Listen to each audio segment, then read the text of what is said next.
Hello friends, नई साल में नए चैप्टर के साथ, नई जिंदगी के साथ, नए जोश के साथ, नए जुनून के साथ हम अपने लक्ष्य की ओर आगे बढ़ते हैं। तो आज नई चैप्टर है। इस चैप्टर का नाम है pair of linear equation in two variable, यानी कि दो चर वाले रेखीय समीकरण। इस चैप्टर में पढ़ेंगे कि प्रतिच्छेदी कैसे हो जाती है, असमांतर ग्राफ कैसे हो जाती है और समपाती ग्राफ कैसे हो जाते हैं, और कोई हल कहीं हो जाता है, कहीं अनेक हल हो जाता है। इसका क्या कारण है, कैसे हो जाता है, इसके बारे में क्या है फुल डिटेल हम चर्चा करेंगे। और यहाँ पे ये चैप्टर बहुत ही इम्पोर्टेंट है। इम्पोर्टेंट इसलिए है कि यहाँ से ऑब्जेक्टिव पूछ जाता है, सब्जेक्टिव पूछ जाता है, और एक 5 नंबर का ग्राफ इस चैप्टर से आता है। इसीलिए समीकरण को समझना बहुत ही इम्पोर्टेंट है। चलिए इस चैप्टर को समझते हैं। तो सबसे पहले चैप्टर को समझते हैं दो चर किसे कहते हैं। सबसे पहला इसके बाद समीकरण आता है कि इसके समीकरण के रूप में क्या होगा। तो ax प्लस by प्लस सी बराबर 0। तो यहाँ ए बी सी तीनों क्या होना चाहिए, बिलोंग्स करना चाहिए आर में। तो आर मतलब कोई रियल नंबर, तो ए बी सी कहाँ बिलोंग्स करेगा, आर में। इसको पढ़ते हैं बिलोंग्स, यानी कि इसका मतलब हुआ ए बी सी जो भी वैल्यू आएगा इसके अंतर्गत आएगा। इसका बिलोंग्स का मतलब यही होता है। और कहता है एक कभी भी जीरो नहीं होगा और ना ही बी कभी जीरो होगा। इसका मतलब हुआ एक कभी इसका जीरो नहीं होता है, बी कभी इसका जीरो के रूप में नहीं होता है। तो वही कहता है कि रूप में समीकरण को दो चर, यानी कि दो चर का मतलब हो गया एक्स वाई, और यहाँ जेड आ जाता होता 3 चर, यहाँ 2 गो है, यानी कि इसलिए बोलते हैं इसको एक्स वाई को दो चर, इसलिए यहाँ वही हो गया वाले रेखिक समीकरण। यानी कि अगर 2 चर है इसलिए बोले हैं 2 चर वाले रेखिक समीकरण। तो इसमें अब पहला केस आ जाता है कि इस रूप में, यानी कि a1x प्लस b1y बराबर c1, तो a2x प्लस b2y बराबर c2। तो सबसे पहला बात आपको करना क्या है, यानी कि a1 b1 c1 a2 b2 c2 कि सबसे अगर अलग भी कर सकते हैं कोई दिक्कत नहीं है। तो पहला बात करना है क्या है कि इसमें इसको भागा दे के देखना है, b1 में b2 को भागा देखना, c1 में c2 को भागा देख के, तो अपने इससे पता चलेगा कि कैसे क्या होता है। ऐसे थोड़ा सा कंडीशन को याद रखना है। तो a1 बटा a2 अगर बराबर नहीं हुआ किसका, b1 बटा bt को, तो मतलब ये होगा कैसा हो जाएगा ये। तो अगर समीकरण को युग्म बोलेंगे तो ये हो जाएगा संगत। और हल का बात होगा केवल एक हल, या जिसको बोलते हैं अद्वितीय हल। इसका ग्राफ को बोलेंगे तो प्रतिच्छेदी, यानी कि प्रतिच्छेदी मतलब क्या हो जाएगा, एगो इधर से काटेगा एगो इधर से काटेगा। समझ में आया क्या बोले। अगर a1 बटे a2 is not equal to b1 बटे b2, जैसे आपको हम एक एग्जांपल देते हैं। जैसे मान लिया जाए 2/5 आ गया और ये हो गया 3/5, 3 जैसे मान लिया 8 आ गया। क्या ये दोनों बराबर है, नहीं बराबर है। जब बराबर नहीं है तो मतलब ये कैसा हल हो जाएगा, ये अद्वितीय हल हो जाएगा। और समीकरण के युग्म बोलेंगे तो संगत हो जाएगा। और ग्राफ ऐसा कैसा होगा, एक प्रतिच्छेदी मतलब वो इधर से काटेगा इधर से काटेगा, इसे बोलते हैं प्रतिच्छेदी। उम्मीद है समझ में आ गया होगा। चलिए अब कहता है a1x प्लस b1y बराबर c1, a2x प्लस b2y बराबर c2। तो इसको अगर हम निकाल के देखें, a1 भागा दिए a1 में a2 से भागा दिए बराबर b1 में b2 से भागा दिए और c1 में c2 भागा दिए। तो कंडीशन ये कहता है कि 2 को बराबर हो गया अगर तीसरा बराबर नहीं हुआ। क्या बोले, 2 को बराबर हो गया तीसरा बराबर नहीं हुआ, मतलब ये हो जाएगा अगर समीकरण के युग्म पूछेगा तो असंगत हो जाएगा, अगर हल पूछेगा तो कोई हल नहीं है, और ग्राफ पूछेगा तो क्या हो जाएगा, समांतर हो जाएगा। चलिए समझते हैं कोई हल नहीं कैसे होगा। तो जैसे मान क्या बोले a1 बटा a2 बराबर b1 बटा b2 is not equal to c1 बटा C2 हो जाएगा। तो समीकरण युग्म पूछेगा तो और संगत। हल पूछेगा तो कोई हल नहीं, है ना। और ग्राफ होगा समांतर। जैसे आप देखे होंगे रेल का पटरी क्या होते हैं, समांतर होती है। तो उसी तरह वहाँ यानी कटेगा तब तो हल होगा, कहीं कटेगा नहीं, यानी दोनों समीकरण क्या होगा, सीधी निकल जाएगा, मतलब क्या आ जाएगा, वो समांतर हो जाएगा। अगला पॉइंट आता है a1x प्लस b1y बराबर c1, a2x प्लस b2y बराबर c2 है। अगर निकाले a1 में a2 से भागा दे, b1 में b2 से भागा दे, c1 में c2 से भागा दिए, और देने के बाद अगर तीनों क्या होगा, बराबर हो गया, तो जब बराबर हो गया तो मतलब क्या हो जाएगा, समीकरण यू संगत हो जाएगा। अगर हल होगा तो अनंत, या जिसको बोलते हैं अनेक हल। और समीकरण का ग्राफ क्या होगा, समपाती हो जाएगा। जैसे आप हल निकाले, जैसे मान ली कहीं क्या आ गया आपको 1/2 बराबर 1/2 बराबर 1/2, यानी कि सारे क्या हो गया बराबर से 3/2 बराबर 3/2 3/2। अगर इस रूप में भी आ गया मतलब वो क्या हो गया, समपाती हो गया इसका ग्राफ। तो अब समपाती मतलब क्या होगा, जैसे ये क्या होगा, एक इधर से रेखा जा रही है और इधर से ही रेखा अगर एक दूसरे पर ओवरलैपिंग करते हुए ऐसे ऐसे चढ़ गई तो ये क्या हो जाएगा, एक तरह क्या होगा, समपाती होगा। ऐसे समपाती होगा ग्राफ तो ये क्या हो जाएगा, अनेक हल हो जाएगा, ढेरों ढेर सारा हल हो जाएगा।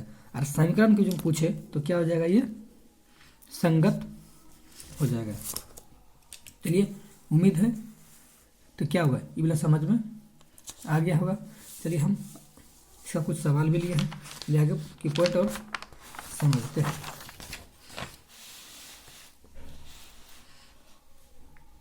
तो पहला टाइप में कहता है कि जांच करें कि x और y का निम्न में कौन युग्म समीकरण 2x - 3y - 4 बराबर 0 का एक हल है। यानी कि इसमें दिखाना है जो यहाँ 3 को सवाल दिया है, यानी कि x बराबर 2y बराबर 0, एक में दिया है, दूसरा में दिया है x बराबर 5 y बराबर 2, अगला दिया सवाल ये x बराबर 3 y बराबर 2, यानी कि यहाँ पर 3 पॉइंट दिया है। तो ये बताना है कि इस समीकरण ये जो हल दिया है क्या इसका हल है कि नहीं, समीकरण को संतुष्ट करता है कि नहीं करता है। चलिए इसके बारे में हम समझते हैं। सबसे पहले दिया है, क्या दिया, समीकरण दिया है 2x - 3y बराबर 4 दिया है। तो जब कहता है यानी कि x बराबर 2 y बराबर 0, तब इसका वैल्यू कितना आएगा, तो देन मतलब तब 2, यानी कि x के जगह पर कितना दिया है 2, तो यहाँ 2 लिख दिया, -3, y वैल्यू कितना है 0, तो 0 लिख दिए। और कितना है माइनस कितना है 4, कितना -4 लिखे, 2 दूनी 4 और 3 में 0 तो 0, अब माइनस कितना हो गया 4। तो अब देखिए यहाँ 4 हो गया तो 0 -0 और -4 तो जोड़ेंगे तो कितना हो जाएगा -4 हो जाएगा, और 4 में 4 घटेगा कितना होगा 0। मतलब यहाँ वैल्यू लाना था वो 0 और आ गया 0। तो इसका मतलब हुआ कि x जो दिया है यानी कि अतः x बराबर 2 और y बराबर 1, x बराबर 2 y बराबर 0 का जो वैल्यू है प्रदत्त समीकरण का हल है, सेटिस्फाई कर गया। कि यहाँ पर 0 आ गया तो 0 आ गया, मतलब इस समीकरण का जो हल दिया हुआ था ये क्या सही है। चलिए इसका हम इस सवाल का इस दूसरा लेते हैं। तब दिया है सवाल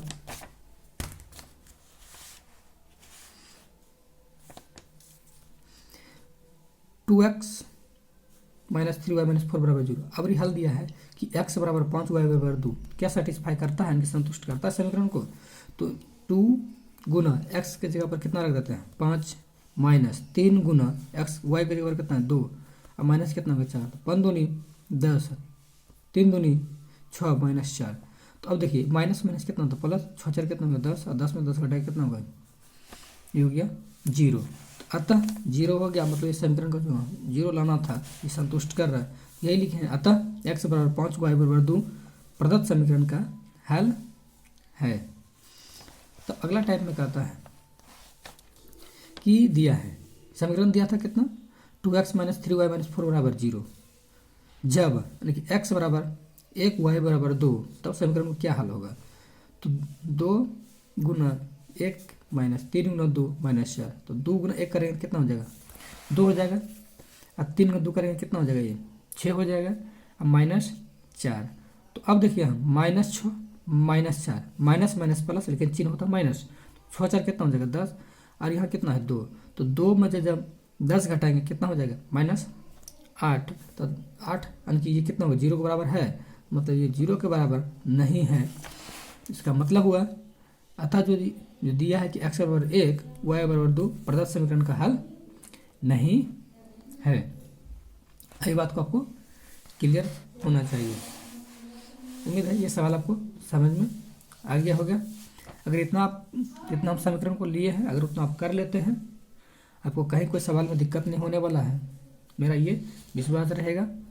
ताकि हर एक टाइप का हम सवाल लिए हैं, इससे एग्जाम में बाहर नहीं पूछेगा। बहुत ही इम्पोर्टेंट सवाल है, एग्जाम में इस तरह आता है, इसलिए आप लोग को ध्यान देना है। के बराबर के लिए किस मान के लिए निम्नलिखित समीकरण युग्मों के अद्वितीय हल होंगे। यानी कहने का मतलब हुआ के का मान हमको क्या करना है,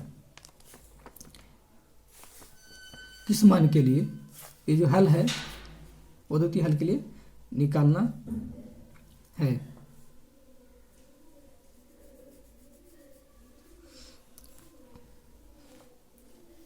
तो 7x - 5y बराबर 4, यहाँ ये दिया है, किस रूप में दिया है, a1x + b1y बराबर c1, अर्थात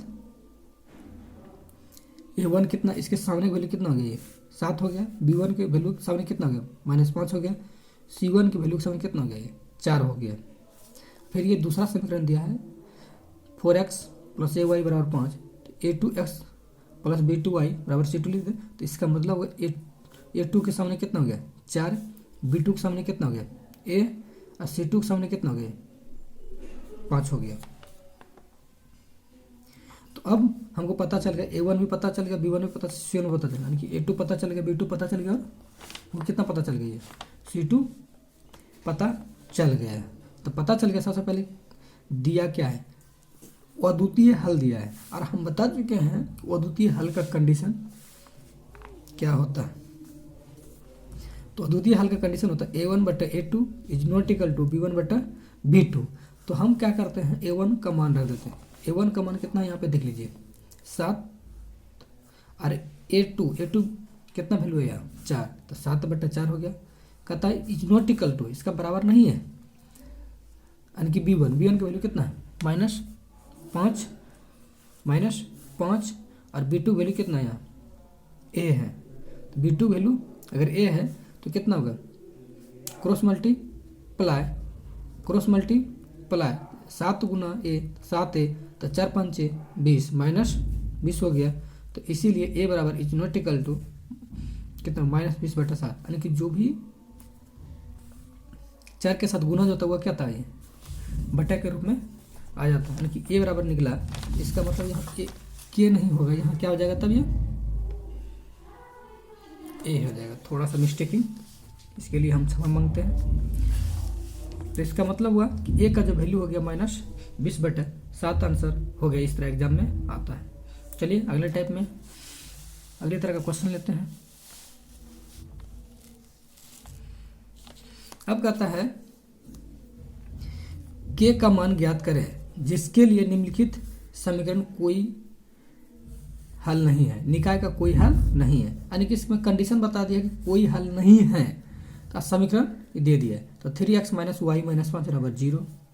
दूसरा समीकरण दिया है 6x - 2y - के बराबर कितना दिया है 0। तो अब पहला समीकरण हम लिख लेते हैं 3x - y - 5 बराबर 0। तो अब देखिए यहाँ ये माइनस है, उठा के लेकर आ जाते हैं प्लस, तो ये हो गया 3x - y बराबर 5 हो गया। तो इसके हम समीकरण लिख लेते हैं a1x + b1y बराबर c1।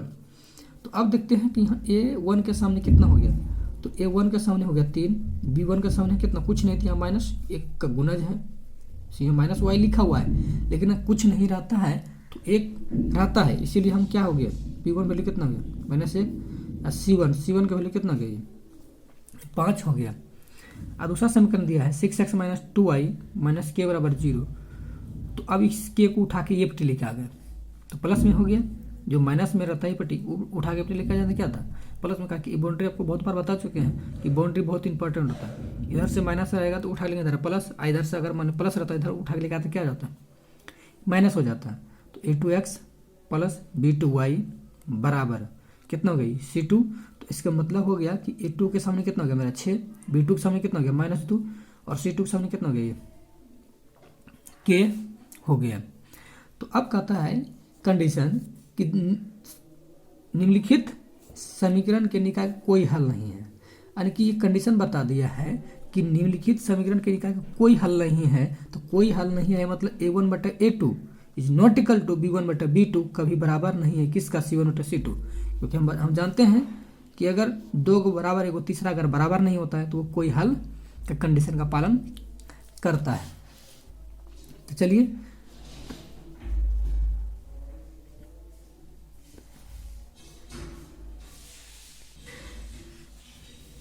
सबका हम वैल्यू रख देते हैं। a1 का वैल्यू कितना है यहाँ पे 3 रख दिए, a2 वैल्यू कितना है 6 तो 6 रख दिए, b1 का वैल्यू कितना -1 तो -1 रख दिए, b2 वैल्यू कितना -2 तो -2 रख दिए बराबर, c1 की वैल्यू कितना 5 तो 5 रख दिए, c2 वैल्यू कितना गया k तो यहाँ k हम रख दिए। तो a1 यानी कि 1/2 बराबर 1/2 इज नॉट इक्वल 5 हम मानते हैं ना कि 2 को बराबर होता है एगो तीसरा बराबर नहीं होता है। तो यहाँ पर सेटिस्फाई कर रहा है। तो अब हमको कहता है k का मान ज्ञात करें, क्या करना है k का मान ज्ञात करना है। तो k का मान तो क्या कर प्रथम द्वितीय पद से लेते, प्रथम एवं अंतिम पदों से। तो प्रथम पद 1/2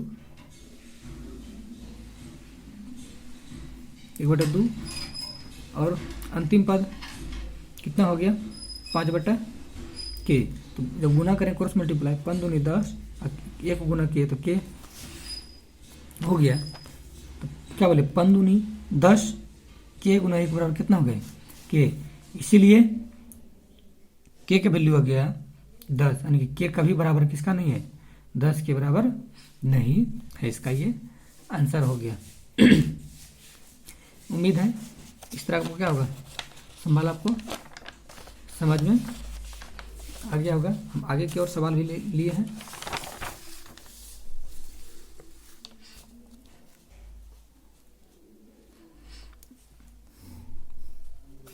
अगला सवाल कहता है k का मान ज्ञात करें जिसके लिए निम्नलिखित समीकरण निकाय अनंत या अनेक हल है। कंडीशन बता दिया है कि दो को समीकरण दे दिया है और ये बता दिया है कि अनंत हल है। तो ये कैसे क्या k का मान निकलेगा। तो यहाँ दिया है 6x प्लस 8y बराबर प्लस 20 बराबर 0। ये दिया दूसरा दिया 12x plus 16y plus k बराबर 0। तो सबसे पहला समीकरण हम लिख लेते हैं 6x प्लस 8y प्लस 20 बराबर 0।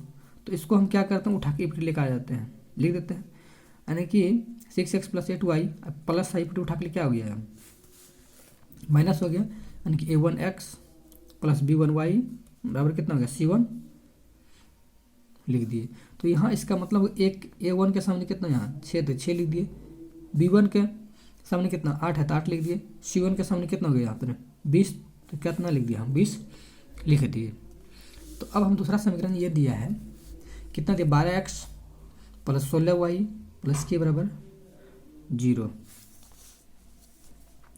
12x plus 16y plus k बराबर 0।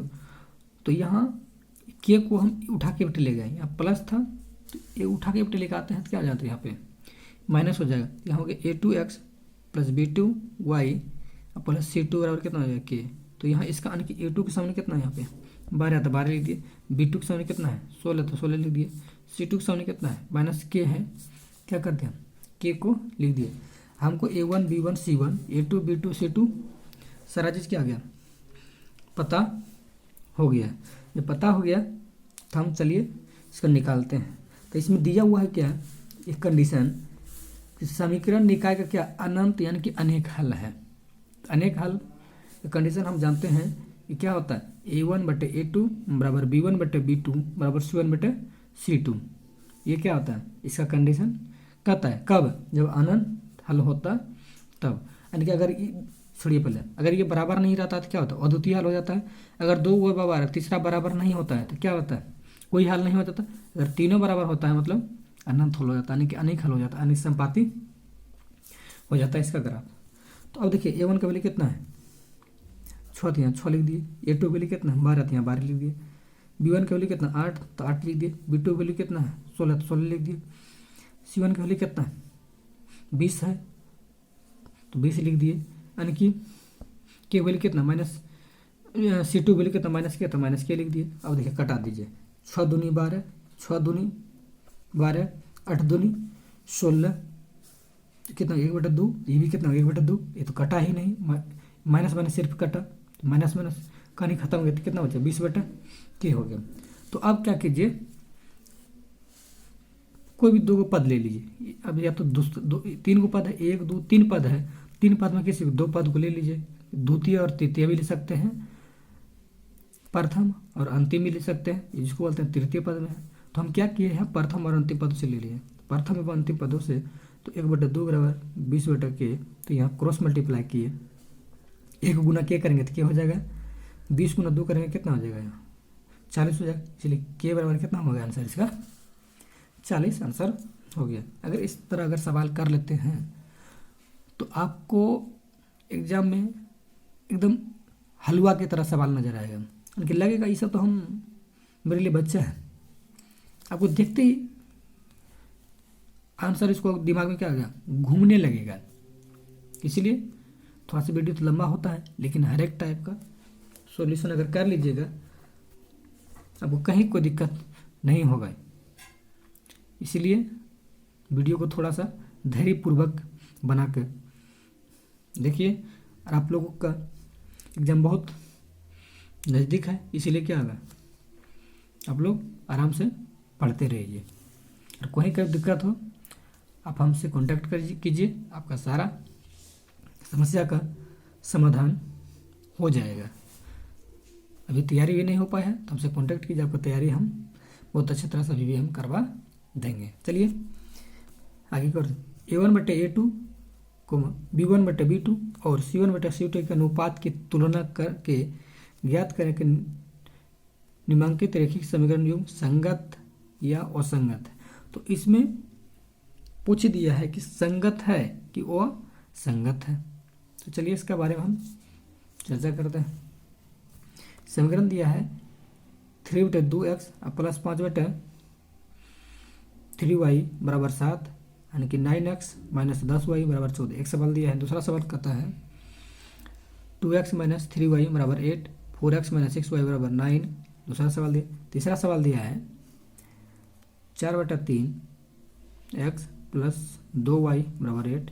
इसका दिया है 2x प्लस 3y बराबर कितना दिया है, ये दिया है 12। तो चलिए इसका हल करते हैं।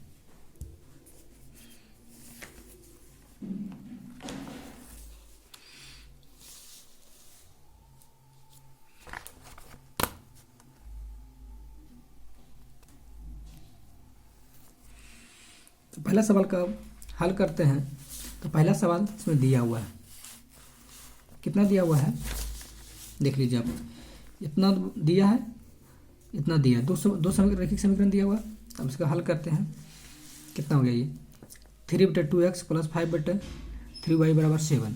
तो इसको मान लेते पहला समीकरण मान कि A1x प्लस B1y बराबर 7y, यानी कि A1 का वैल्यू हो गया, एक के सामने A1 का वैल्यू के सामने कितना है 3/2, B1 के वैल्यू के सामने कितना हुआ 5/3, तो 5/3, C1 के वैल्यू के सामने कितना हो गया 7, तो यहाँ 7 हम लिख दिए।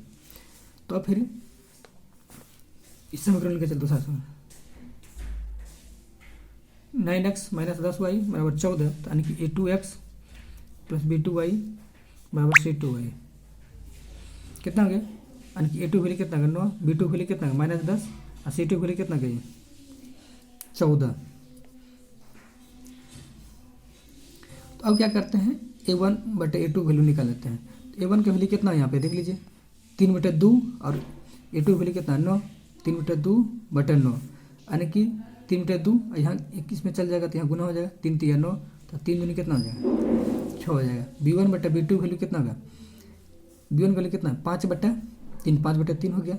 अब B2 वैल्यू कितना है 10 माइनस में तो -10, 5/3 गुना -10 तो 5 दूनी 10, 3 दूनी कितना हो गया 6 यानी कि -1/6 हो गया। C1 बटा C2 वैल्यू निकाल लेते हैं कितना, C1 वैल्यू कितना है 7 और C2 वैल्यू कितना है यहाँ पे 14 दिया हुआ है, तो 7/14 यानी कि 1/2 हो गया। तो इसका मतलब देखिए ये A1 बटे A2 वैल्यू कितना 1/6, B1 बटे B2 वैल्यू आ गया -1/6 और C1 बटे C2 वैल्यू कितना 1/2 आ गया। क्या ये सब तीनों वैल्यू बराबर है, नहीं। पहला देख लेते हैं कि A1 बटे A2 is not equal to B1 बटे B2 ही बराबर नहीं है। तो इसका मतलब हो गया यहाँ A1 बटे A2 is not equal to B1 बटे B2 यानी कि ये बराबर नहीं है। तो समीकरण को यूल क्या होगा, अगर समीकरण की बात किया जब प्रदत्त समीकरण के युग्म संगत हो जाएगा, काहे क्योंकि यहाँ अद्वितीय हल होगा। संगत हो जाएगा तो मतलब क्या हो जाएगा, इसका अद्वितीय हल हो जाएगा। चलिए ये कहता है, इसका अगला सवाल कहता है 2x - 3y बराबर 8, A1x प्लस B1y बराबर C1। तो A1 का वैल्यू कितना हो गया 2, B1 का वैल्यू कितना -3, C1 का वैल्यू कितना हो गया 8। तो इस समीकरण से निकाल लेते हैं 4x - 6y बराबर 9 है, तो A2 प्लस B2y बराबर C2 यानी कि A2 वैल्यू कितना हो गया 4, B2 वैल्यू कितना -6, C2 वैल्यू कितना हो गया 9 हो गया। सबसे पहले हम A1 बटे A2 निकाल लेते हैं। A1 वैल्यू कितना 2 और A2 वैल्यू कितना 4, तो 2 बटा कितना हो गया 4 यानी कि 1 बटा कितना हुआ 2 बार में कट गया तो 1/2 हो गया। तो B1 बटे B2 यानी कि 3/6, तो 3 दूनी 6 यानी कि 1 बटा कितना हो गया 2 हो गया। C1 बटा C2 यानी कि कितना होगा, C1 का वैल्यू कितना 8 और C2 का वैल्यू कितना 9, तो यानी कि 8/9 हो गया यानी कि 8/9 आंसर। तो अब देखिए यहाँ पर देखिए 2 को बराबर हो रहा है, A1 बटे यानी कि A1 बटे A2 और B1 बटे B2 यानी कि 1/2 आ रहा है। लेकिन तीसरा जो आ रहा है कितना बराबर नहीं आ रहा है, 8/9 आ रहा है। तो कौन सा कंडीशन का ये फॉलो किया, तो ये कंडीशन का फॉलो हो रहा है ये वाला A1 बटे A2 B1 बटे B2 not equal to C1 बटे C2। मतलब प्रदत्त समीकरण का युग्म कैसा होगा, तो असंगत होगा, और असंगत होगा तो मतलब कोई हल होगा ही नहीं। क्या बोले, प्रदत्त समीकरण का युग्म असंगत होगा और असंगत होगा, इसका कोई हल होगा ही नहीं। चलिए इसका सवाल का हम देखते हैं 4/3x प्लस 2y बराबर 8। तो A1x प्लस B1y बराबर कितना होगा C1x। तो यहाँ A1 कितना होगा 4/3, B1 कितना होगा 2, C1 कितना हो गया 8, यहाँ कितना होगा 2x प्लस 3y बराबर 12 है। तो मतलब A2x प्लस B2y बराबर कितना हो गया C2। मतलब A2 वैल्यू कितना होगा 2, B2 वैल्यू कितना 3, C2 वैल्यू कितना होगा 12। तो A1 बटे A2 यानी कि इसको जब 4/1 वैल्यू कितना है 4/3 तो 3 लिख दिए, और A2 का तो यहाँ वैल्यू है कितना है 2 लिख दिए। यहाँ कितना है 4/3, यहाँ से गुना हो जाएगा तो 2 बार में कट जाएगा, तो 2 दूनी 4 तो 2/3 हो जाएगा। तो B1 बटे B2 बराबर कितना 2/3 आ गया, इसका 2/3। C1 बटा C2 तो कितना होगा, C1 का वैल्यू कितना था 8, C2 वैल्यू कितना 4, तो 2 चौकी 3 चौकी 2/3। आप इसमें देख लीजिए क्या ये वैल्यू और ये वैल्यू तीनों आपस में क्या है बराबर है। यहाँ भी 2/3 2/3 2/3 यानी कि इसका मतलब हो गया कि A1 बटे A2 B1 बटे B2 C1 बटे C2 यानी कि ये क्या है तीनों बराबर है। तो कौन कंडीशन का फॉलो किया ये A1 बटे A2 B1 बटे B2 बराबर C1 बटे C2 को ये फॉलो किया। फॉलो किया प्रदत्त समीकरण का युग्म कैसा हो गया, ये संगत हो गया। असंगत हो गया मतलब क्या होगा, इसका अनेक हल गया, जिसको हम बोलते हैं अनंत हल भी बोलते हैं। समझ में आया क्या है, कहा कि तीनों बराबर हो गए A1 बटे A2 B1 बटे B2 C1 बटे C2 वैल्यू बराबर हो गया। तो मतलब हो गया इस समीकरण युग्म बोलेंगे संगत, और हल की बात करेंगे तो